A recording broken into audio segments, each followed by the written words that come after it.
Salut les leaders, ici Playmaker, aujourd'hui on se retrouve pour la revue des épisodes 23, 24 et 25 Dynamite Battle. Le roi des mondes devient servant, la danse intense pour Magma Ifrit et la tyrannie des dragons à 8 têtes, Gitty Longinus. Avant ça, et que vous me posiez quoi que ce soit comme question sur la voix Stéphane des épisodes, je vous conseille d'aller voir cette vidéo que j'ai faite il y a quelques jours, où tout est expliqué. Voilà, donc on reprend là où on s'est arrêté avec le pari entre Ilia et Belle. Pour rappel, le perdant devient le servant de l'autre pendant toute une journée. Le genre de jeu qui finirait très mal dans une soirée un peu trop arrosée. Mec, ils ont 10 à 15 ans, quel temps on va avoir des problèmes avec les flics? Pourtant, je lis très clairement dans ton texte une blague de Scrabble. Ah, ouais, bah commençons par là. Et étant un personnage féminin, des gens s'imaginent des chips de merde entre elle et d'autres persos.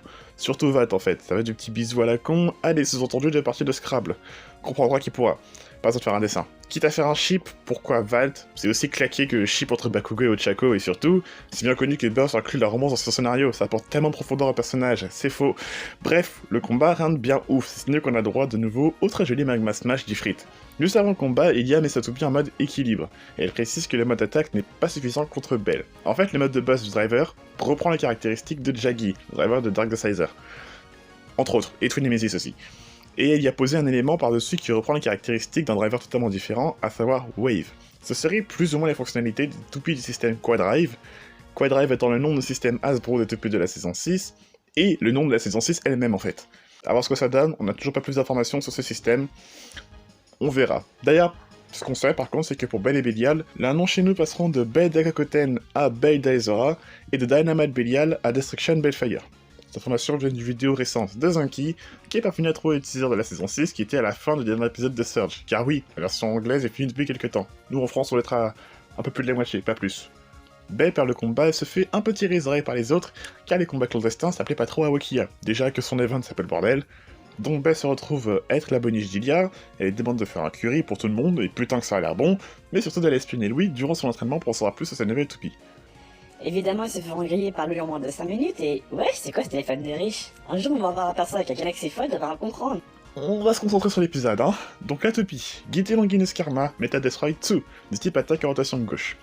On a une petite démonstration de force assez stylée qui nous montre la puissance des attaques upper du Blade. Blade qui comporte pas moins de 6 têtes de dragon en métal, 4 sur le Blade et 2 en dessous, plus les 2 du DB Core, ça en fait 8. A noter que certaines têtes ont des extrémités en plastique pour minimiser le risque de casse chez la toupie adverse. Un problème qu'on avait déjà sur Rage Longinus. Alors, si j'ai bien compris ce qu'on m'a expliqué sur Discord, les lames de karma sont orientées vers la droite, et quand la toupie tourne à gauche, ça va créer une force descendant du haut vers le bas, améliorant la stabilité de la toupie et les affaires de upper. C'est le même principe que Nine sur Lost Longinus. Donc j'imagine que si on met karma sur une toupie qui tourne à droite, donc ça tourne à droite, ça créerait une force ascendante de bas en haut, et ça améliorerait l'inertie des attaques smash, quelque chose comme ça. Je sais pas, moi les sciences physiques c'est pas mon truc. Belle demande à affronter Louis, mais ce dernier lui annonce qu'il affrontera après son combat contre Ilia. Wakia va pas exploser quand elle va apprendre ça, parce que tout le monde fait ce qu'il veut, c'est dingue. Juste après ça, on a un petit échange très cool entre Ilia et Belle, où cette dernière lui conseille d'améliorer la puissante attaque de Belial, ce qui va conduire plus tard à la création du Hellgear. Pendant que Belle fait version up sa toupie, dernière fois, le combat entre Ilia et Louis s'engage. La première manche est très intéressante, puisque notre Bladeuse passe Ifrit en mode high, pour esquiver les attaques de Longinus, à l'aide de l'équilibre de son driver. Ce move porte un nom, le Beast Step, et le style me rappelle un peu quoi dans saison 1, le blader de Quetzalcoatl ou Quetzalcoatl pour ceux qui s'en souviennent.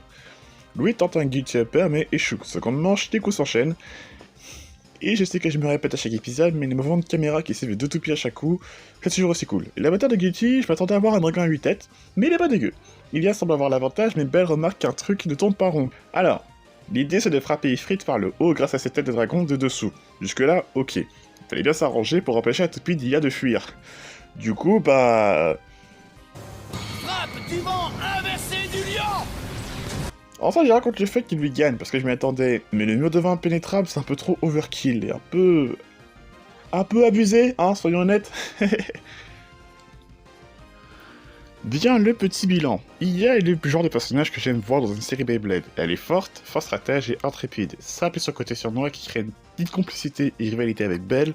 En quelques épisodes, on s'attache assez facilement à ce personnage. Malgré tout ça, on sent et on sait qu'elle est beaucoup plus qu'une bladeuse un peu fourbe, comme nous le montre son flashback avec Rashad quand elle était à BC Sol et quand elle quitte la BC Sol. Je reviendrai sûrement là-dessus, quand j'aurai ce titre anglais d'ailleurs. Prochain épisode sûrement.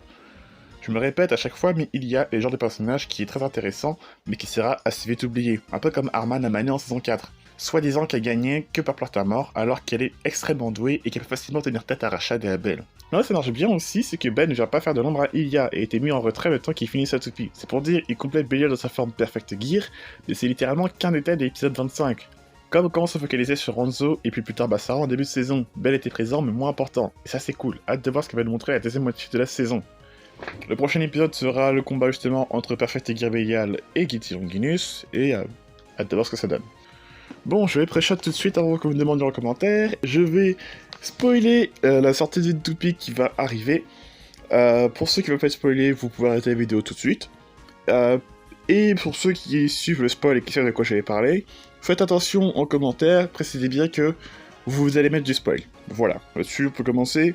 Zone spoiler, let's go. Donc, Gitty Longinus est sortie.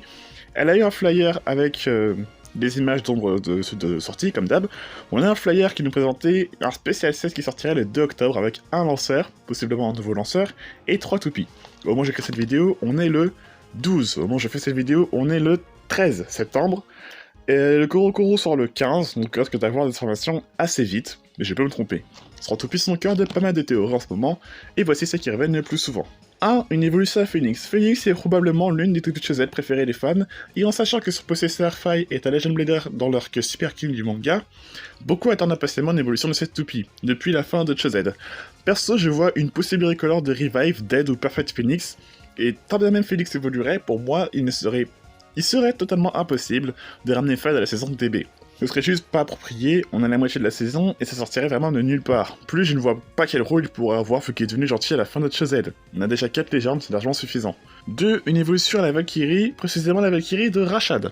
C'est un secret pour personne, mais la Valkyrie de Rashad n'est pas sa toupie définitive. Il reste tellement enquête trouver des noms de toupies Quadrive référencés par Hasbro sur les sites de vente, dont l'une d'elles porte le nom de Glory Ragnar. Sans entrer dans les détails, Ragnar est lié à la mythologie nordique et viking, tout comme Valkyrie. Imaginez que cette nouvelle toupie porte un avatar différent, mais s'inspire des Valkyries. Ils l'ont plus ou moins déjà fait avec Air Knight, donc pourquoi pas.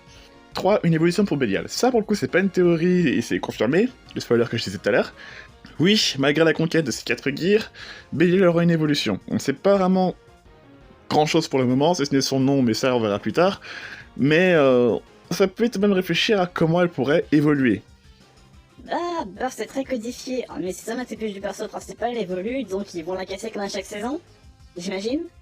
Ouais, encore une toupie qui casse vers l'épisode 30, pourquoi pas, on est plus après, mais contre qui? Contre Louis? Contre Chou? Ouais, ça me paraît bizarre, hein. Mais c'est en réalisant le manga que je me suis dit que Belial, si elle devait se briser contre une toupie, ce serait contre celle de Rashad. Simple théorie personnelle, mais Bell et Rashad c'est la grosse rivalité de la saison. Leurs toupies sont actuellement dans la forme la plus puissante. Perfect Gear et pleinement éveillé. Imaginez que les deux s'affrontent à pleine puissance et qu'à la fin de ce combat, les deux toupies finissent endommagées, ce qui les pousserait à les faire évoluer derrière, les deux quasiment en même temps. Si vous trouvez ça absurde, sachez que c'est ce qui est arrivé dans le manga quand Valkyrie et Excalibur se sont affrontés toutes les deux, dans les tomes 2 ou 3, je sais plus trop, faut que je relise les mangas. Et c'est justement après s'être brisées tous les deux qu'elles ont tous les deux évolué dans la version Dual Layer, donc Xenox Excalibur et Victoria Valkyrie.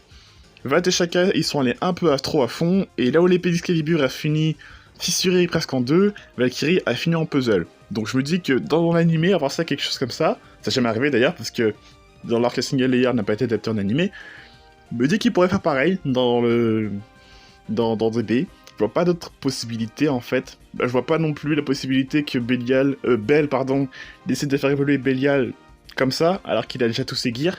Je sais pas, ça me paraît bizarre. Dites-moi comment est-ce que vous en pensez de tout ça, je vous donne rendez-vous pour une prochaine vidéo, et je vous dis à la prochaine. Tchuss.